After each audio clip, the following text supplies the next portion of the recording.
ಆತ್ಮೀಯ ವೀಕ್ಷಕರ, SSP ಸ್ಕಾಲರ್ಶಿಪ್ಗೆ apply ಮಾಡಿರ್ತಕ್ಕಂಥ ವಿದ್ಯಾರ್ಥಿಗಳಿಗೆ ಗುಡ್ ನ್ಯೂಸ್ ಅಂತ ಹೇಳ್ಬೋದು. ಯಾಕಂದರೆ 2026 ಮಾರ್ಚ್ ತಿಂಗಳಲ್ಲಿ 3,000 ಕೋಟಿ ಫಂಡ್ ಅನುದಾನ ರಿಲೀಸ್ ಆಗಿದೆ. ಈ ಫಂಡ್ ಬಿಡುಗಡೆ ಆದ ಕಾರಣದಿಂದಾಗಿ SSP ಸ್ಕಾಲರ್ಶಿಪ್ಗೆ ಅಪ್ಲೈ ಮಾಡಿರ್ತಕ್ಕಂಥ ವಿದ್ಯಾರ್ಥಿಗಳಿಗೆ ಈಗಾಗಲೇ ಅಮೌಂಟು ಕ್ರೆಡಿಟ್ ಆಗೋದಕ್ಕೆ ಶುರುವಾಗಿದೆ. ನಿಮ್ಮ ಖಾತೆಗೆ ಅಮೌಂಟು ಕ್ರೆಡಿಟ್ ಆಗಿದೆಯೋ ಇಲ್ಲೋ ಅನ್ನೋದನ್ನು ಕಂಪ್ಲೀಟ್ ಆಗಿ ಇನ್ಫಾರ್ಮೇಷನ್ ಕಮೆಂಟ್ ಬಾಕ್ಸಲ್ಲಿ ತಿಳಿಸಿ, ಓಕೆನಾ. ಬಟ್ ಕೆಲವೊಂದಿಷ್ಟು ವಿದ್ಯಾರ್ಥಿಗಳಿಗೆ ಅಮೌಂಟು ಕ್ರೆಡಿಟ್ ಆಗ್ತಾ ಇಲ್ಲ. ಯಾಕೆ ಕ್ರೆಡಿಟ್ ಆಗ್ತಾ ಇಲ್ಲ, ಕ್ರೆಡಿಟ್ ಆಗಬೇಕು ಅಂದರೆ ಏನು ಮಾಡಬೇಕು ಅನ್ನೋದನ್ನು ಸಂಪೂರ್ಣವಾಗಿ ತಿಳಿಸ್ಕೊಡ್ತೀನಿ. ಮೊದಲನೇದು, ಯಾವ ವಿದ್ಯಾರ್ಥಿಗಳಿಗೆ ಅಮೌಂಟು ಕ್ರೆಡಿಟ್ ಆಗ್ತಾ ಇದೆ ಅಂದರೆ SC ST OBC ಜನರಲ್ ಈ ಎಲ್ಲ ಸ್ಟೂಡೆಂಟ್ಗಳಿಗೂ ಕೂಡ ಅಮೌಂಟು ಕ್ರೆಡಿಟ್ ಆಗ್ತಾ ಇದೆ. ಬಟ್ ಕ್ರೆಡಿಟ್ ಆಗಬೇಕು ಅಂದರೆ ಮಿನಿಮಮ್ 5 ಕಂಡೀಷನ್ಗಳು ಫುಲ್ಫಿಲ್ ಆಗಿರಲೇಬೇಕು. ಆ ಕಂಡೀಷನ್ಗಳು ಏನು ಫುಲ್ಫಿಲ್ ಆಗಿಲ್ಲ ಅಂದರೆ ಏನು ಮಾಡಬೇಕು ಅನ್ನೋದನ್ನು ಕೂಡ ಸಂಪೂರ್ಣವಾಗಿ ತಿಳಿಸ್ಕೊಡ್ತೀನಿ. ಮೊದಲನೇದು ಸ್ನೇಹಿತರೆ, ನೀವು DBT ಸ್ಟೇಟಸನ್ನು ಚೆಕ್ ಮಾಡಿದಾಗ ಅಲ್ಲಿ ಪುಶ್ಡ್ ಟು ಎಸ್ ಅಂತ ಇರಬೇಕು. DBT ಪುಶ್ಡ್ ಅಂತ ಇರಬೇಕು. ಅವಾಯ್ಡೆಡ್ ಅಂತ ಇದ್ದರೂ ಏನೂ ತೊಂದರೆ ಇಲ್ಲ. ಬಟ್ DBT ಸ್ಟೇಟಸ್ ನೋ ಅಂತ ಇರಬಾರ್ದು. ನೋ ಅಂತ ಇದ್ದರೆ ಇನ್ನು ನಿಮ್ಮ ಖಾತೆಗೆ ಕರ್ನಾಟಕದ ಹಣಕಾಸು ಇಲಾಖೆಯ ಕಡೆಯಿಂದ ಫಂಡ್ ರಿಲೀಸ್ ಆಗಿಲ್ಲ ಅಂತೇಳಿ ಅರ್ಥ. ಬಟ್ ಅಲ್ಲಿ ಏನಾದರೂ ಎಸ್ ಅಂತ ಇತ್ತು ಅಂದರೆ ವೆರಿಫಿಕೇಷನ್ ಎಲ್ಲವೂ ಕಂಪ್ಲೀಟ್ ಆಗಿರಬೇಕು. ವೆರಿಫಿಕೇಷನ್ ಏನಾದರೂ ಕಂಪ್ಲೀಟ್ ಆಯಿತು ಅಂದರೆ ವಿತಿನ್ 7 ವರ್ಕಿಂಗ್ ಡೇಸ್ ಒಳಗಡೆ ನಿಮ್ಮ ಖಾತೆಗೆ ಅಮೌಂಟು ಕ್ರೆಡಿಟ್ ಆಗುತ್ತೆ. ಇದು SSP ಸ್ಕಾಲರ್ಶಿಪ್ ವಿದ್ಯಾರ್ಥಿಗಳಿಗೆ ಬಂದಿರತಕ್ಕಂಥ ಅಪ್ಡೇಟು ಸ್ನೇಹಿತರೆ. ಬಟ್ ಇನ್ನು ಕೆಲವೊಂದಿಷ್ಟು ವಿದ್ಯಾರ್ಥಿಗಳು ಮೊದಲನೇ ಹಂತದ ವೆರಿಫಿಕೇಷನ್ ಪೆಂಡಿಂಗ್ ಇದೆ, ಎರಡನೇ ಹಂತದ ವೆರಿಫಿಕೇಷನ್ ಪೆಂಡಿಂಗ್ ಇದೆ, ಮಾರ್ಕ್ಸ್ ಕಾರ್ಡ್ ಅಪ್ಲೋಡ್ ಮಾಡಿಲ್ಲ, ಹೇಗೆ ಅಪ್ಲೋಡ್ ಮಾಡಬೇಕು ಅಂತೇಳಿ ಕೂಡ ಕಮೆಂಟ್ ಮಾಡ್ತಾ ಇದ್ರೆ ಇದ್ರ ಬಗ್ಗೆ ನಾನು ಸ್ಪಷ್ಟವಾಗಿ ತಿಳಿಸ್ಕೊಟ್ಬಿಡ್ತೀನಿ.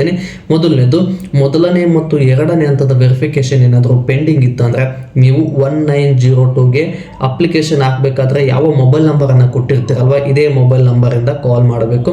ಕಾಲ್ ಮಾಡಿ ಈ ರೀತಿ ವೆರಿಫಿಕೇಶನ್ ಪೆಂಡಿಂಗ್ ಇದೆ, ಕಂಪ್ಲೀಟ್ ಮಾಡಿಸಿ, ಅಥವಾ ಏನು ಪ್ರಾಬ್ಲಮ್ ಆಗಿದೆ ಅಂತ ಕೇಳಿದ್ರೆ ಏನೆಲ್ಲ ಅವರೇ ಸೊಲ್ಯೂಷನನ್ನು ಕೊಡ್ತಾರೆ, ಏನೆಲ್ಲ ಮಾಡಬೇಕು, ವೆರಿಫಿಕೇಶನ್ ಕಂಪ್ಲೀಟ್ ಆಗಬೇಕು ಅಂತ ಹೇಳಿ. ಬಟ್ ಫೋನ್ ಏನಾದರೂ ರಿಸೀವ್ ಆಗಲಿಲ್ಲ ಅಂದರೆ SSP ಸ್ಕಾಲರ್ಶಿಪ್ ಪೋರ್ಟಲನ್ನು ಓಪನ್ ಮಾಡಿ 3 ಡಾಟೆಡ್ ಲೈನ್ ಮೇಲೆ ಕ್ಲಿಕ್ ಮಾಡಿದ್ರೆ ಹೆಲ್ಪ್ ಮೇಲ್ ಸಪೋರ್ಟ್ ಟೀಮ್ ಸಿಗುತ್ತೆ. ಅಂದರೆ ಒಂದು ಮೇಲ್ ID ಸಿಗುತ್ತೆ.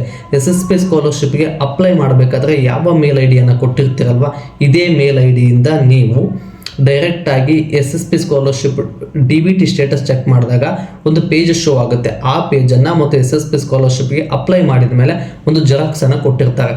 ಇವೆರಡೂ ಜೆರಾಕ್ಸು ಒಂದೇ PDF ಮಾಡಿ 2 MBಗಿಂತ ಕಡಿಮೆ ಇರುವಂತೆ ಇದನ್ನು ಅವ್ರಿಗೆ ಮೇಲ್ ಮಾಡಿದ್ರೆ 2-3 ವರ್ಕಿಂಗ್ ಡೇಸ್ ಒಳಗಡೆ ವೆರಿಫಿಕೇಶನ್ ಕಂಪ್ಲೀಟ್ ಆಗುತ್ತೆ.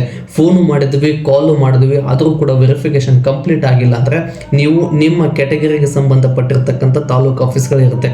ಹಿಂದುಳಿದ ವರ್ಗದ ಇಲಾಖೆ, ಅಲ್ಪಸಂಖ್ಯಾತರ ಕಲ್ಯಾಣ ಇಲಾಖೆ, ಸಮಾಜ ಕಲ್ಯಾಣ ಇಲಾಖೆ, ಮೈನಾರಿಟಿ ಆಫೀಸ್ ಅಂತೇಳಿ ಅಲ್ಲಿಗೆ ಹೋಗಿ ಖುದ್ದಾಗಿ ನೀವೇ ಹೋಗಿ ವೆರಿಫಿಕೇಶನ್ ಕಂಪ್ಲೀಟ್ ಮಾಡಬೇಕು. ಬಟ್ ಆನ್ಲೈನಲ್ಲೇ ವೆರಿಫಿಕೇಶನ್ ಕಂಪ್ಲೀಟ್ ಆಗಬೇಕು ಅಂದರೆ ಒಂದು ಕಂಡೀಷನ್ ಇದೆ. ನೀವು ಅಪ್ಲಿಕೇಶನ್ ಹಾಕಿದ ಮೇಲೆ ನಿಮ್ಮ ಅಕ್ನಾಲಜ್ಮೆಂಟ್ ಕಾಪಿ ಅಥವಾ ಒರಿಜಿನಲ್ ಕಾಪಿ ನಿಮ್ಮ ಕ್ಯಾಟಗರಿಗೆ ಸಂಬಂಧಪಟ್ಟಿರ್ತಕ್ಕಂಥ ತಾಲೂಕು ಆಫೀಸ್ಗೆ ತಲುಪಿರಬೇಕು. ತಲುಪಿದರೆ ಮಾತ್ರ ನಿಮಗೆ ಆನ್ಲೈನಲ್ಲಿ ವೆರಿಫಿಕೇಶನ್ ಮಾಡೋಕ್ಕೆ ಸಾಧ್ಯ. ಇಲ್ಲಾಂದರೆ ನೀವು ಡೈರೆಕ್ಟಾಗಿ ತಾಲೂಕು ಆಫೀಸ್ಗೆ ಹೋಗಿ ವೆರಿಫಿಕೇಶನ್ ಮಾಡಬೇಕು, ಓಕೆನಾ. ಇದು ವೆರಿಫಿಕೇಶನ್ ಪೆಂಡಿಂಗ್ ಇರೋ ವಿದ್ಯಾರ್ಥಿಗಳಿಗೆ ಬಂದಿರತಕ್ಕಂಥ ಅಪ್ಡೇಟ್ ಸ್ನೇಹಿತರೆ. ಬಟ್ ಇನ್ನು ಕೆಲವೊಂದಿಷ್ಟು ವಿದ್ಯಾರ್ಥಿಗಳು DDO ಅಪ್ರೂವಲ್ ನೋ ಅಂತ ತೋರಿಸ್ತಾ ಇದೆ. ಅಮೌಂಟು ಸ್ಯಾಂಕ್ಷನ್ ಆಗಿದೆ. DBT ಸ್ಟೇಟಸನ್ನು ಚೆಕ್ ಮಾಡಿದಾಗ ಅಮೌಂಟು ಕೂಡ ಮೆನ್ಷನ್ ಆಗಿದೆ. DDO ಅಪ್ರೂವಲ್ ನೋ ಅಂತ ತೋರಿಸ್ತಾ ಇದೆ. DDO ಅಪ್ರೂವಲ್ ಪೆಂಡಿಂಗ್ ಅಂತ ಇದೆ. DDO ಅಪ್ರೂವಲ್ ಎಸ್ ಅಂತ ಇದೆ. ಯಾವಾಗ ಬರುತ್ತೆ?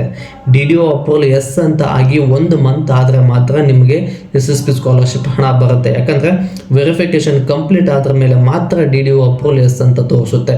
ವೆರಿಫಿಕೇಶನ್ ಕಂಪ್ಲೀಟ್ ಆದಮೇಲೆ ಎಸ್ ಅಂತ ತೋರಿಸಿದ್ರೆ ಮಿನಿಮಮ್ 1 ಮಂತ್ ಕಂಪ್ಲೀಟ್ ಆಗಬೇಕು. ನಿಮ್ದು ಏನಾದರೂ 15-20 ಡೇಸ್ ಏನಾದರೂ ಕಂಪ್ಲೀಟ್ ಆಗಿತ್ತು ಅಂದರೆ ಇದೇ ತಿಂಗಳು ಮಾರ್ಚ್ 15ನೇ ತಾರೀಕು ಒಳಗಡೆ SSP ಸ್ಕಾಲರ್ಶಿಪ್ ಅಮೌಂಟು ಕ್ರೆಡಿಟ್ ಆಗುತ್ತೆ, ಓಕೆನಾ ಸ್ನೇಹಿತರೆ.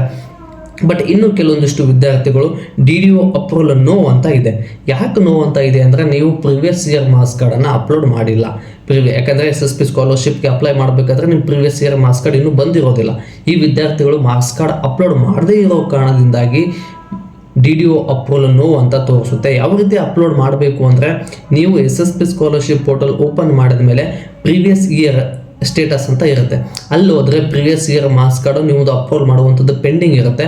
ಅಲ್ಲಿ ಹೋಗಿ previous year marks card with original ಕಾಪಿಯನ್ನು ಸ್ಕ್ಯಾನ್ ಮಾಡಿ ಅಪ್ಲೋಡ್ ಮಾಡಬೇಕು. ಒರಿಜಿನಲ್ ಕಾಪಿ ಸ್ಕ್ಯಾನ್ ಮಾಡಿ ಅಪ್ಲೋಡ್ ಮಾಡಿದ್ರೆ ವಿತಿನ್ 7 ವರ್ಕಿಂಗ್ ಡೇಸ್ ಒಳಗಡೆ DDO ಅಪ್ರೂವಲ್ ನೋ ಅಥವಾ ಪೆಂಡಿಂಗ್ ಅಂತ ಇರುವಂಥದ್ದು DDO ಅಪ್ರೂವಲ್ ಎಸ್ ಅಂತ ತೋರಿಸುತ್ತೆ. DDO ಅಪ್ರೂವಲ್ ಎಸ್ ಅಂತ ತೋರಿಸ್ತು ಅಂದರೆ ವಿತಿನ್ 7 ವರ್ಕಿಂಗ್ ಡೇಸ್ ಒಳಗಡೆ ನಿಮ್ಮದು ಕೂಡ ವೆರಿಫಿಕೇಶನ್ ಕೂಡ ಕಂಪ್ಲೀಟ್ ಆಗುತ್ತೆ. DDO ಅಪ್ರೂವಲ್ ಕೂಡ ಕೊಡ್ತಾರೆ. ಅಪ್ರೂವಲ್ ಕೊಟ್ಟರೆ ಮಾರ್ಚ್ 15ನೇ ತಾರೀಕು ಒಳಗಡೆ ನಿಮ್ಮ ಖಾತೆಗೆ ಅಮೌಂಟ್ ಕ್ರೆಡಿಟ್ ಆಗುತ್ತೆ. ಆದಷ್ಟು ಬೇಗ ಏನೇ ಪೆಂಡಿಂಗ್ ಇದ್ದು ಹೋಗಿ ಸಾಲ್ವ್ ಮಾಡ್ಕೊಳ್ಳಿ. ಯಾಕಂದರೆ ರಾಜ್ಯ ಸರ್ಕಾರದ ಹಣಕಾಸಿನ ಇಲಾಖೆ ಕಡೆಯಿಂದ ಬಜೆಟ್ ಮಂಡನೆ ಆದಾಗ 3,000 ಕೋಟಿ ಅನುದಾನ ಬಿಡುಗಡೆಯಾಗಿದೆ. ಇದನ್ನು ನೀವು ಪಡ್ಕೋಬೇಕು ಅಂದರೆ ಈ ಎಲ್ಲ ಹಂತಗಳನ್ನು ಫುಲ್ಫಿಲ್ ಮಾಡಲೇಬೇಕು ಸ್ನೇಹಿತರೆ. ಇದಿಷ್ಟು SSP ಸ್ಕಾಲರ್ಶಿಪ್ ವಿದ್ಯಾರ್ಥಿಗಳಿಗೆ ಬಂದಿರತಕ್ಕಂಥ ಅಪ್ಡೇಟು ಸ್ನೇಹಿತರೆ. ಮತ್ತೆ ಮುಂದಿನ ವಿಡಿಯೋದಲ್ಲಿ ಸಿಗೋಣ. ಧನ್ಯವಾದಗಳು.